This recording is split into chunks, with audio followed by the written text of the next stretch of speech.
All right, now I think we're good to go. Yo, my bad.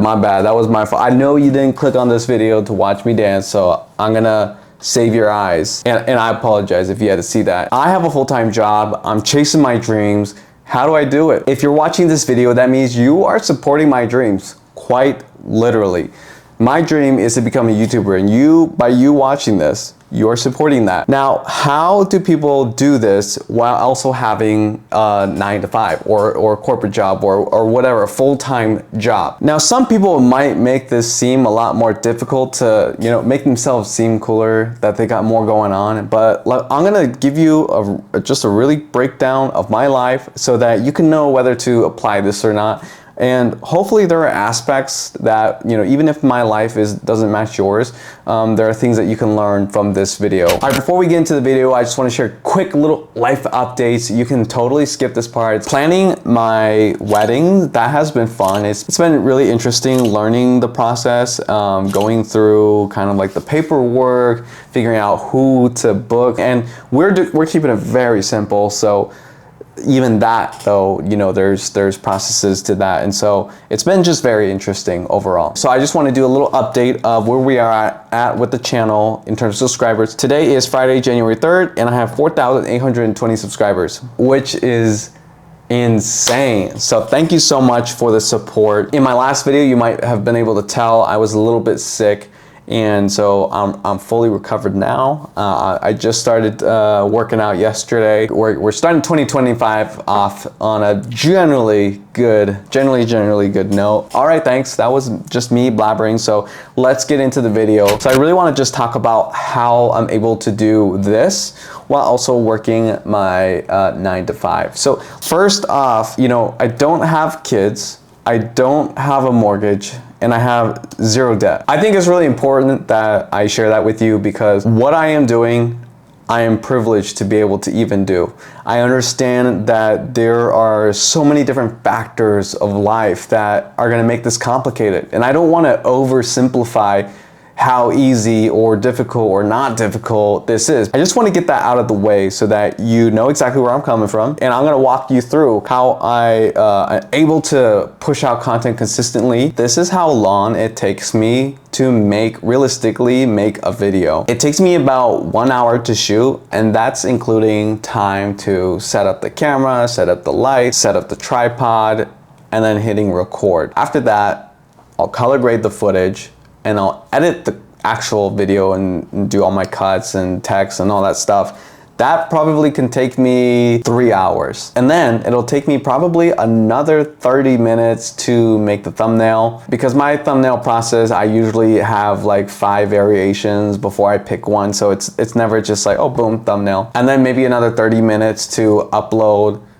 adjust the description, add my tags, check my YouTube video for SEO. So this is how many hours roughly I would say that it takes to create a video. And I don't always do that in one day. Sometimes I break it up, especially during the weekends. If I have weekend plans, but I know I want to upload for that week, I'll just wake up earlier and work on it so that I can make sure that I can do both of the things in mind. So that's a little bit in terms of the process of how I create content and then how it gets uploaded to here. One of the things I want to talk about is energy management. So obviously everybody has 24 hours in a day, but our energy is being depleted from the moment we wake up to the moment we go to bed, and that's why we have to recharge. Take a look at your day and see what are the biggest pulls on your charge. I would assume that work is going to take a big chunk of that. From there, you can kind of break it down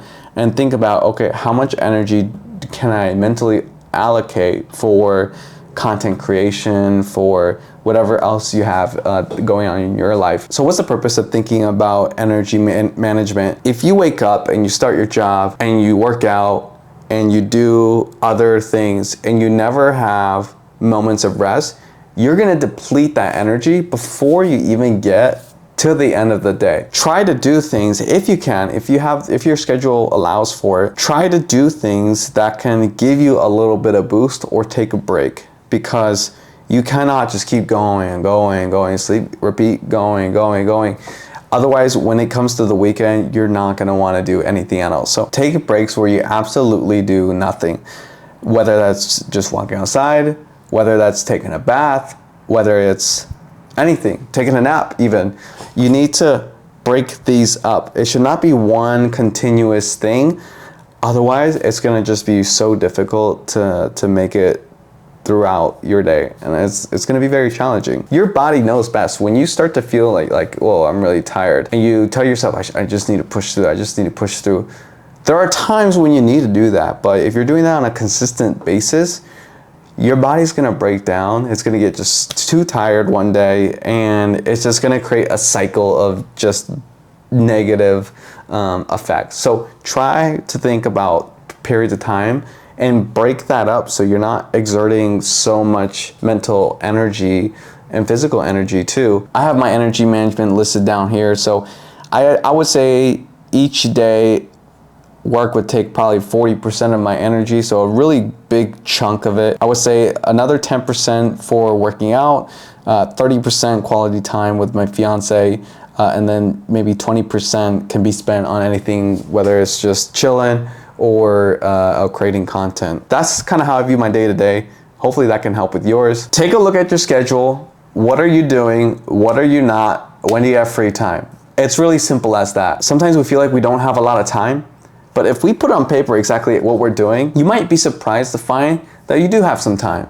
But whether you want to spend those 30 minutes, scrolling on TikTok, or working or chasing your dream, that's going to be up to you. If you're somebody who finds it difficult to spend a certain amount of time working on a craft or something, or your goal, then you need to schedule time. You need to tell yourself, I am dedicating this amount of time to do X, Y, and Z. Otherwise, time is going to come and it's going to pass, and you're not even going to realize it. So take a look at your calendar, see what availabilities you have, and schedule it in. First off, I'll wake up at 6:30. So in my job, I have to mostly be in person Monday through Fridays, and I usually work from 8 a.m. to 5 p.m. After work, typically I'll come home, I'll decompress, I'll get myself ready to go to the gym, and I try to spend about at least 30 to an hour. After that, it'll be time to eat dinner with my fiance. So we'll go somewhere to eat or we'll cook something. So that's about I'd say one to 2 hours. And then I have about 1 to 2 hours of either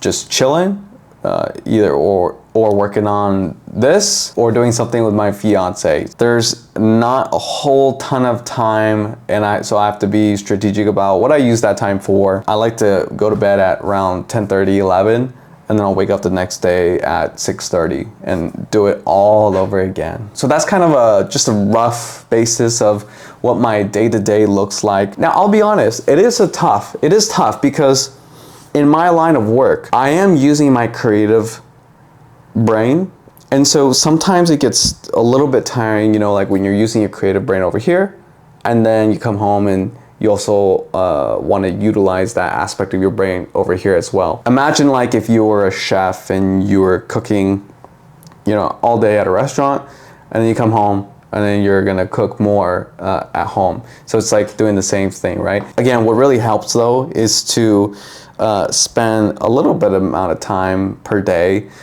towards my craft. I try to spend at least 30 minutes to an hour a day thinking about my next video, thinking about the script, thinking about the strategy. I try to do this daily, and it doesn't feel forced because to be honest, I'm always thinking about how can I improve and what stories can I tell on my YouTube channel. So if that's something that doesn't come naturally, try to spend at least maybe 10 to half an hour of thinking about what your next thing can be. Now here's the thing though, you don't want to get into a analysis paralysis, right? Where you just spend time thinking and less time doing. There needs to be a balance, right? You can't just hit record and just see what happens. I think although people say you can do that, there needs to be just a little bit of strategy in whatever content it is that you're creating. Unless you're one of those people that just has that talent, then you better leverage that. So I try to do that pretty consistently throughout the week. Maybe you don't need to upload content every single day, But what you could do is, okay, let's strategize some ideas. Let's learn something new about SEO for my channel. Or let's do some research. What are creators that are already in my space doing? You might think, okay, because there's no deliverable, you might feel that like you're not actually doing anything, you're just prepping all the time. But there's a lot of value in setting the groundwork so that when you do have the time, perhaps on the weekend, to be able to execute, you don't have to be sitting on a Saturday like, oh shoot, what was that video I was gonna film? I forgot. Because you already have some of that groundwork laid down, and all you have to do is hit record. And that's the entire idea. That's kind of my system. My system is not perfect. It could be better. I could have a better flow, but this is what I'm currently doing, and it has been working for me so far. And then I would say the weekends is where I obviously have the most amount of free time to be able to spend on time doing stuff like this. So I want to post one video a week for the entire year.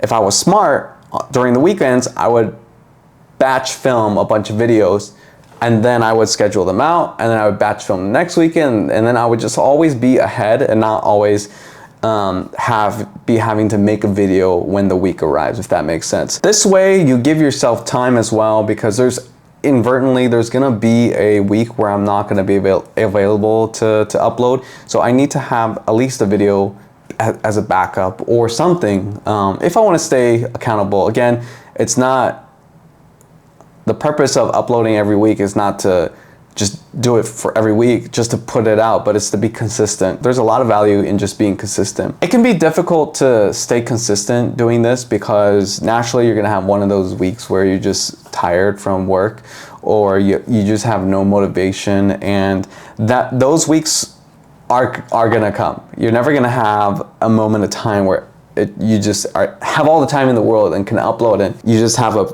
perfect flow. That won't happen. But how I stay consistent is to, again, try to do the groundwork early, and then when you have that free time, when you know you're going to have free time, try to execute, and hopefully your groundwork helps in. Hopefully your groundwork and your preparation helps, so that all you pretty much have to do is just hit record and edit and then upload. And the last thing I want to talk about is, how do I avoid procrastination? Because after you come home from work, after you do all the stuff that you got to do, work out, it's really easy to look at yourself and be like, oh, I can just do it tomorrow, or I'm not really feeling it today. And I'm not gonna lie to you, I still have those days, and I will still probably continue to have those days. When it becomes procrastination is when you know you should do something, but you're coming out with excuses, right? Oh, maybe this idea is not good enough, or maybe I just need to do, you know what that balance is. One thing that I just tell myself is done is better than perfect. I'm never gonna reach a moment where I'm like, wow, my video was absolutely perfect. There was no areas of improvement. So why am I gonna spend so much time thinking about how to make it perfect when I can't even get it there anyway? Sure, I can do the best I can today and then just move forward, but it's never gonna be perfect. Done is better than perfect. I wasn't always this way. I used to overthink about my videos. I used to just be so overwhelmed. I just procrastinate, but like, okay, you know what, maybe I'll do it later. Or maybe I'll do it a different way. So finally I said, you know what? Enough is enough. I'm giving myself too many excuses. Done is better than perfect. Done is better than perfect. Just repeat that to yourself, and I assure you that you're gonna make a lot more progress that way. And just believe in yourself. Believing in yourself. That's probably the second thing, is just believing in yourself. I know that we're building something great, and that one day on this wall right here, we're gonna have the 100K plaque. But I knew the biggest challenge from me getting here to there is being consistent, believing in myself, and try not to worry about things being perfect. All those things I struggle with. Hopefully this video can inspire you to start creating content, to think about your day and figure out areas where you can leverage some of that time to contribute towards your dream or your goals or what have you. Thank you so much again for watching this video. We've been getting an immense amount of support, and I'm so thankful. So thank you again. If you like this video, please subscribe, help us get that plaque, and I will see you in the next one. Peace. Happy New Year. Happy New Year. Happy New Year.